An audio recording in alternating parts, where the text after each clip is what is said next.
नमस्कार। शाम के अखबारों की चर्चा चाय के साथ।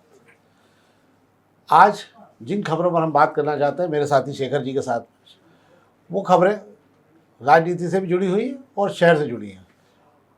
पर एक दुखद हादसा हो गया जिस पर हम कल बात भी कर रहे थे, और महाकुंभ में भगदड़ मची एक जोन में, और उसमें करीब करीब जो पूरा आंकड़ा तो नहीं आया पूरी तरह से, पर भगदड़ मचने के बाद कई लोग घायल हुए हैं और 20 के लगभग लोगों की मौत हो गई है। उसके अंदर अलग अलग आंकड़े अलग अलग उससे आ रहे हैं, पर लगभग इतने लोगों की हुई है। बड़ा ही मार्मिक दृश्य रहा वहाँ सब रात को 2 बजे के लगभग।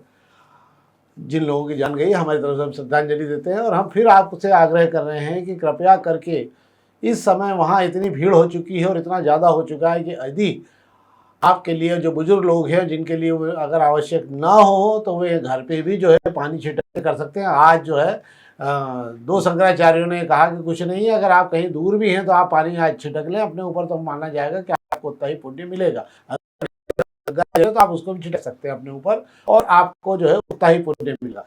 हमारा भी आग्रह है आपसे कि कृपया अपना जीवन बहुत ज़रूरी है तो देख लें, यदि आपका पूरी सुरक्षा और पूरी व्यवस्था तो उसके बाद ही आप जाने की कोशिश करें। हालात बहुत अच्छे नहीं हैं। अब हम खबरों की बात कर लेते हैं। तो खबरों की बात हम सबसे पहले आज प्रभात किरण से शुरू करते हैं।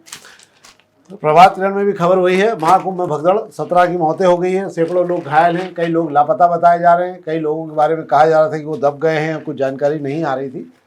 अब इसके बाद में ये खबर बात कर लेते हैं शेखर जी। हम इंदौर की खबरों में बात कर लेते हैं। सुप्रीम कोर्ट से भी आईडी को एक जोरदार झटका लगा है, और वो ये है मामला कि जो फीस लिए जाने, नामांतरण फीस लिए जाने को लेकर लंबे समय से खींचतान चल रही थी। अंततः इस मामले में जाकर सुप्रीम कोर्ट से फैसला हुआ और एक मिनिमम राशि तय कर दी गई है कि वो शायद 5,000 मैक्सिमम राशि होगी किसी भी नामांतरण की, जो बड़ी ज़्यादा ली जा रही थी।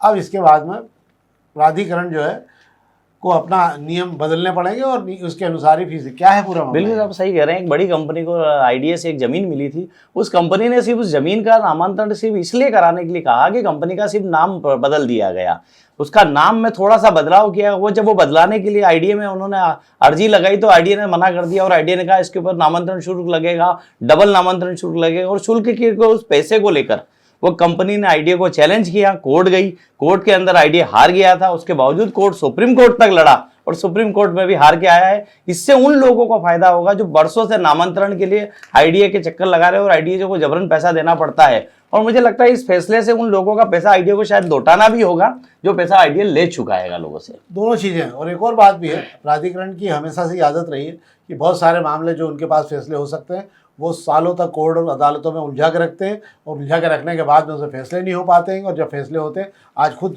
अपने प्राधिकरण के अधिकारी तक यहाँ तक कहते हैं कि यार कोर्ट से फैसला करा लाओ, हमें कोई दिक्कत नहीं है। ऐसी स्थिति में इसीलिए जो है विकास का मॉडल भी रुकता है और लोगों को जो है जो लोग काम करना चाहते हैं उन्हें काम नहीं कर पाते हैं।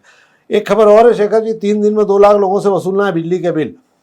क्या बिल्कुल कपड़े वपड़े उतार के फड़ गई क्या कंपनी के, बिल्कुल वसूल करके मानेगी? क्या है वही खबर है जिसपे जब्त कर लिया, वही खबर है जिसपे हमने लोगों ने कल भी चर्चा की थी। बिजली बिल की वसूली के लिए बिजली विभाग जो है बिल्कुल अब मैदान में आ गया है।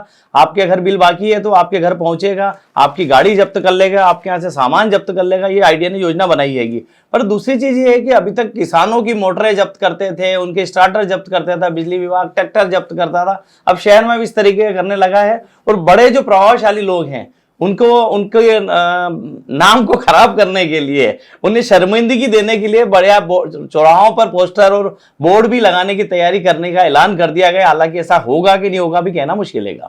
हाँ, पर ये तो बड़ी दुखद स्थिति। मतलब यदि आपने बिल नहीं भरा तो कोई आश्चर्य की बात नहीं कि आपकी इज्जत चौराहे पर नीलाम हो जाए। 1 महीने के बिल के चक्कर में आजकल लाइन काट दे रहे हैं। ये बड़ा दुखद है। पहले ये था कि 2 से 3 महीने अगर नहीं हो तब काटते थे, अब 1 महीना बाकी बकाया होगा तो भी लाइन काट रहे हैं। ये ठीक नहीं है। एक और खबर है शेखर जी, मास्टर प्लान की सड़कों में 550 मकान टूटेंगे। 2 दिन पहले हमने बात की थी बाधक मंदिरों की, जो बाधक का धर्म स्थल थे। ये 550 मकान है, और खबर प्रभात किरण की बहुत अच्छी है। उसमें लिखा है कि 3,000 से ज़्यादा मकानों में तो बुलडोजर चलेगा। मतलब कुछ ना कुछ हिस्सा हर मकान का लगभग प्रभावित होगा इसके आकलन के अनुसार। और क्या स्थिति रहेगी यार इसमें? ऐसा मास्टर प्लान की जो 23 सड़कों के लिए नगर निगम ने टेंडर निकाले हैं, उसका काम शुरू होने वाला है। पिछले दिनों मंत्री कैलाश विजयवर्गीय के सामने नगर निगम ने पूरी तैयारी सामने रखी थी, जनप्रतिनिधियों को बिठाया गया था। मकसद था कि इन सड़कों को जब चौड़ा करने जाएंगे तो इन बाधाओं पर जो बुलडोजर चलना उसमें जनप्रतिनिधि मदद करें। आप बात कर ली जाए बाधाओं की, 558 मकान जो हैं पूरे जीरो हो जाएंगे इन सड़कों को बनने के दौरान। इन परिवारों को शिफ्ट करने के लिए कैलाश विजयवर्गीय ने भी चिंता जताई, जनप्रतिनिधियों ने भी चिंता जताई कि जो लोग बरसों से कहीं रह रहे हैं अब उन्हें वहां से बिल्कुल हटना पड़ेगा। और 3000 से ज्यादा मकान ऐसे हैं जिन पर भी आंशिक बुलडोजर चलेगा। आंशिक की परिभाषा उस दिन बैठक में पूछी गई थी नगर निगम अफसरों से, तब उन्होंने कहा था जिनके 50 से 60% तक मकान जा रहे हैं उसे उन्होंने आंशिक माना है। मतलब हम मान लें कि 3000 लोगों के आधे मकान जा रहे हैं। ये तो बड़ी दुखद स्थिति। ये तो वही स्थिति होगी जो राज मोहल्ले से बड़ा गणपति जाने वाले रोड का जब चौड़ीकरण हो रहा था तो नगर निगम के एक अधिकारी से एक का मकान था, उसने बोला कि भाई साहब मेरा तो केवल 6 फीट की पट्टी बचेगी 7 फीट की। तो नगर निगम के अधिकारी बहुत बढ़िया, तो एक दुकान बना लेना उसके तो तुम्हारा काम हो जाएगा। मतलब इस बात की चिंता नहीं कि इन लोगों की बसाहट और उसको लेकर क्या होगा, सालों से लोग रह रहेंगे। मास्टर प्लान मुझे नहीं लगता कि कैसे क्या हो रहा होगा इसके अंदर, पर इस मामले में गंभीरता सोचना कि कैसे क्या बचाया जा सकता है। अगर थोड़ा बहुत बचाया जा सकता है तो बचने का मौका दिया जाना चाहिए। अब हम दोपहर की खबरों की बात कर लेते हैं। दोपहर की खबरों में आज मैं आपसे इसलिए बात कर रहा हूं कि दोपहर की पहले पेशी खबरों में बड़ी व्यावसायिक खबरें वो वाली होती हैं जो आपको चिंता में भी, आपकी जो है चिंता का कारण भी बनती है बहुत बार, और आपको ध्यान देना चाहिए उसके अंदर। वाशिंगटन का सबसे बड़ा बैंक है यूबीएस बैंक। ये हर 2-3 साल में एक एनालिसिस करता है और अपना आकलन जारी करता है। 2008 में इन लोगों ने एक आकलन जारी किया था और ये दावा किया था कि अमेरिका में कई बैंकें दिवालिया घोषित हो जाएंगी। अमेरिका में खंडन होते रहे, पर 2008-2009 में रिपोर्ट जारी होने के 6-8 महीने बाद ही 100 से ज़्यादा बैंक दिवालिया घोषित हो चुकी थी। इसके अलावा उन्होंने उसी समय कहा था कि मंदी का दौर की शुरुआत अब हो जाएगी, पर उन्होंने ये भी कहा था कि चूंकि भारत में बैंकिंग व्यवस्था बहुत अच्छी है इसलिए भारत इसको झेल जाएगा और भारत की मंदी के दौर में ही भारत अपने आप को खड़ा रख पाएगा, क्योंकि वहाँ की अर्थव्यवस्था बहुत बेहतर तरीके से चल रही है, क्योंकि वहाँ की अर्थव्यवस्था में विकास दर 9% के लगभग थी। अब उन्होंने जो रिपोर्ट जारी की उसमें साफ कहा है कि भारत में अब मंदी का दौर शुरू हो गया है। मतलब अब मंदी का दौर बहुत तेज़ी से और बढ़ता जाएगा। इसका परिणाम ये होगा कि भविष्य में महंगाई, बेरोजगारी बहुत तेज़ी से देखने को मिलेगी।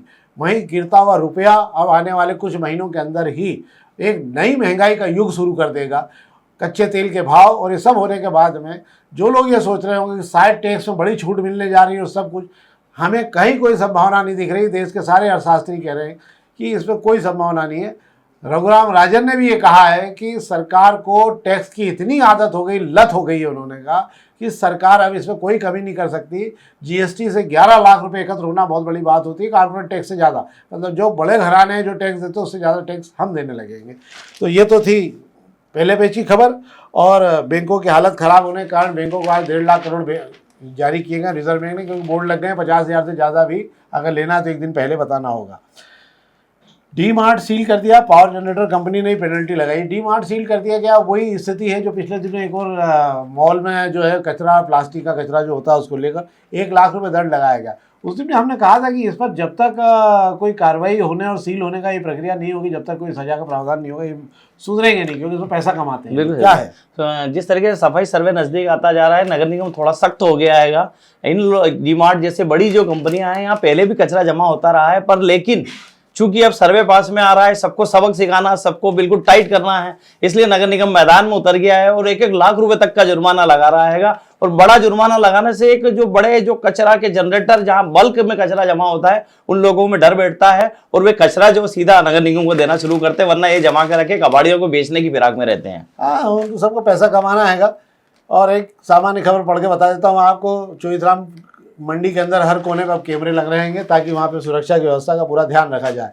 अब हम बात कर लेते हैं अग्निबाण की खबरों की। अग्निबाण की खबरों में पहला पेज तो सभी जगह पर लगभग जो है वो कुंभ हादसे से भरा पड़ा हुआ है। और इसके अलावा हाँ, 2 नंबर पेज पे खबर अच्छी है कि पिछले दिनों मुख्यमंत्री महाराष्ट्र की यात्रा पे गए थे और वहाँ उद्योगपति से बात की। तो पुणे के जो उद्योगपति, पुणे में बहुत सारे बड़े उद्योगपति हैं, उनके लिए सबसे पहली पसंद जो उद्योग लगाने के लिए इंदौर और पीथमपुर ही आंका गया है। और सबकी इच्छा है कि वो जो है इंदौर के आसपास ही अपना कामकाज शुरू करें, ताकि जो है स्वच्छता का तमगा जिस शहर को मिला है वहाँ रहने का अवसर भी मिले। क्या है शेखर जी? वैसे बिल्कुल सही है कि पुणे में जितने लोग रहते हैं या पुणे के लोगों का इंदौर से कनेक्शन हैगा, ज़्यादातर लोगों का, उनके मिलने जुलने वाले यहाँ है, उनका कुछ ना कुछ कनेक्शन हैगा। पुणे के लोगों का इंदौर आना जाना भी काफ़ी लगा रहता है। इंदौर का पुणे से कनेक्शन की वजह से पिछले दिनों मुख्यमंत्री मोहन यादव ने पुणे में एक रोड शो करके उद्योगपतियों से चर्चा की थी और उन्होंने इंदौर आने के लिए, उद्योग लगाने के लिए आमंत्रित किया था।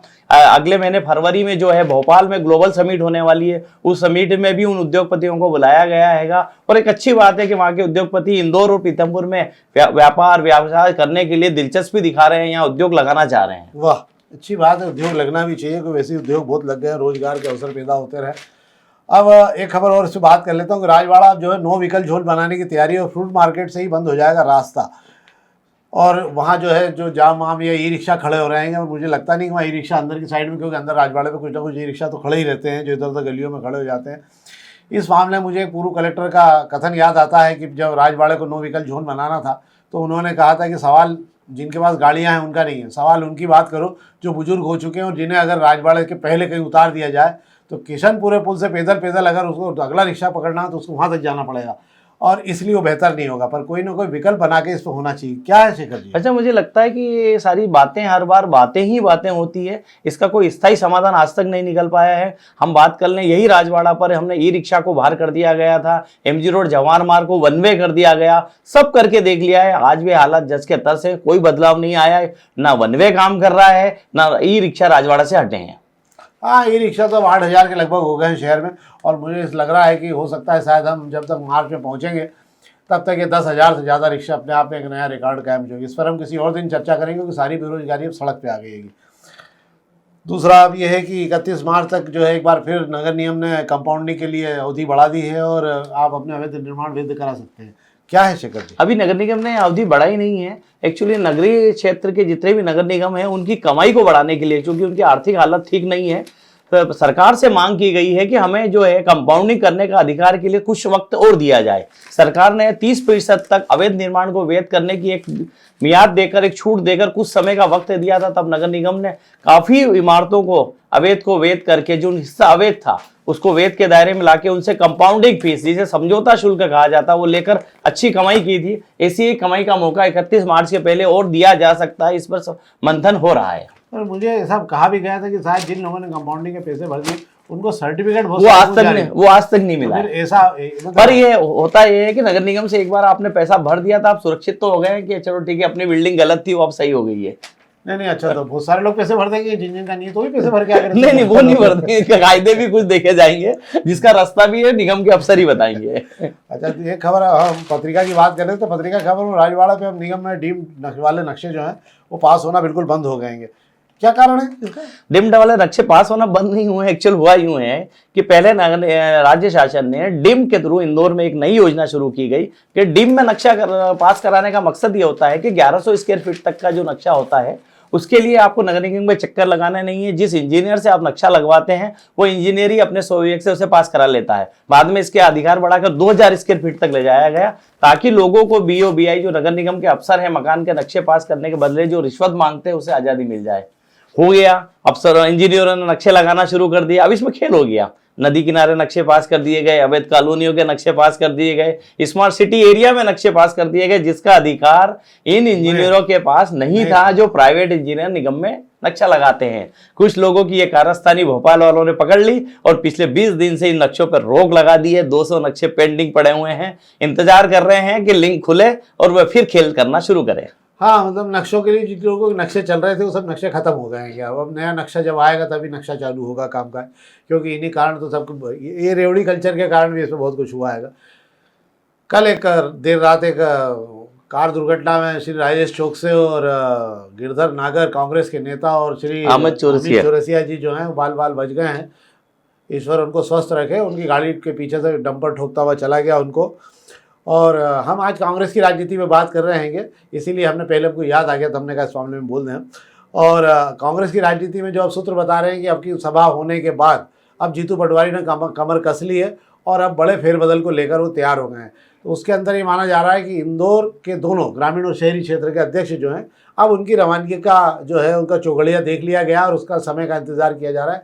किसी भी दिन जो है नए अध्यक्ष का चयन हो सकता है या इनकी रवानगी हो सकती है, क्या है? बिल्कुल आप सही कह रहे हैं, मुझे भी ऐसा लग रहा है। जिस तरीके से राहुल गांधी की सभा में राधेश्याम पटेल ने ताकत दिखाई है जिला अध्यक्ष के लिए, सदाशिव यादव तो सिर्फ बड़े नेताओं के आसपास ही घूमते नजर आए हैं, व्यवस्थाओं के नाम पर सिर्फ उन्होंने अपनी मुंह दिखाई की है। राधेश्याम पटेल ने भीड़ जुटाई है, जिला अध्यक्ष की दावेदारी कर रहे हैं। दूसरा, शहर अध्यक्ष की दावेदारी की अगर मैं बात करूंगा तो कितने भी दूसरे दावेदार हों, पर उसके अंदर मुझे ऐसा लगा है कि अरविंद बागड़ी से जो जीतू पटवारी का प्रेम जो दिखाया उस दिन मंच पर, वो इशारा करता है कि जीतू पटवारी अरविंद बागड़ी को किसी भी तरह शहर अध्यक्ष बना देंगे।